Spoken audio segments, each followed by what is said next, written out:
3 אנשים נמצאים בארוחת ערב. פול, אדם נשוי, מביט בלינדה.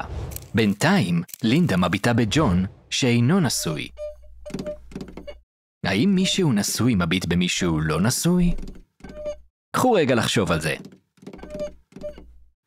רוב האנשים יענו שאין מספיק מידע כדי לדעת את התשובה, ורוב האנשים טועים.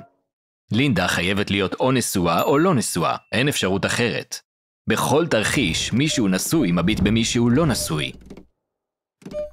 לאחר שהם שומעים את ההסבר, רוב האנשים משנים את דעתם ומקבלים את התשובה הנכונה, למרות שהיו מאוד בטוחים בתשובה הראשונה שלהם. עכשיו בואו נראה מקרה אחר. מחקר מ-2005 של ברנדן נייהן וג'ייסון רייפלר בחן גישות של אמריקאים בנוגע להצדקת המלחמה בעיראק. החוקרים הציגו למשתתפים כתבה שנאמר בה שלא נמצא נשק להשמדה המונית. ועדיין, הרבה משתתפים לא רק המשיכו להאמין שכן נמצא נשק כזה, אלא אפילו האמינו יותר בדעות המקוריות שלהם. אז למה טיעונים משנים את דעתם של אנשים במקרים מסוימים ולא באחרים? טיעונים הם משכנעים יותר כשמכירים טוב את הקהל. כשמביאים בחשבון את האמונות של הקהל, במי הם בוטחים ומהם הערכים שלהם. טיעונים מתמטיים ולוגיים, כמו בחידת ארוחת הערב, עובדים כי גם אם אנשים מגיעים למסקנות שונות, הם מתחילים מאותן אמונות בסיסיות. ב-1931, מתמטיקאי צעיר ולא ידוע בשם קורט גדל הציג הוכחה שמערכת מושלמת לוגית במתמטיקה היא בלתי אפשרית.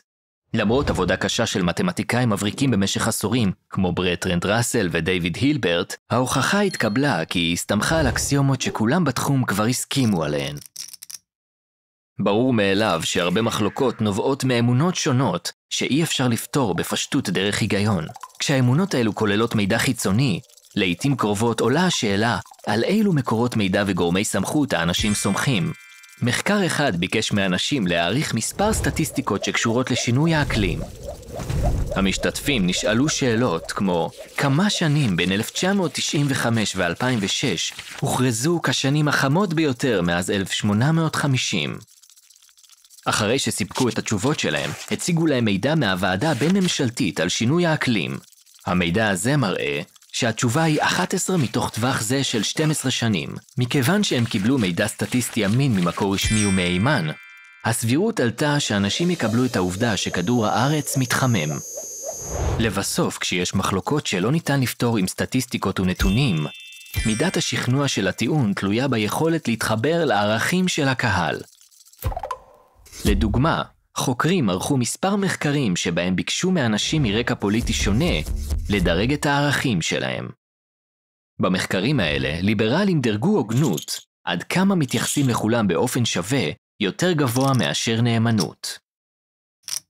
במחקרים מאוחרים יותר, חוקרים ניסו לשכנע ליברלים לתמוך בהוצאות כספיות צבאיות עם מגוון טיעונים.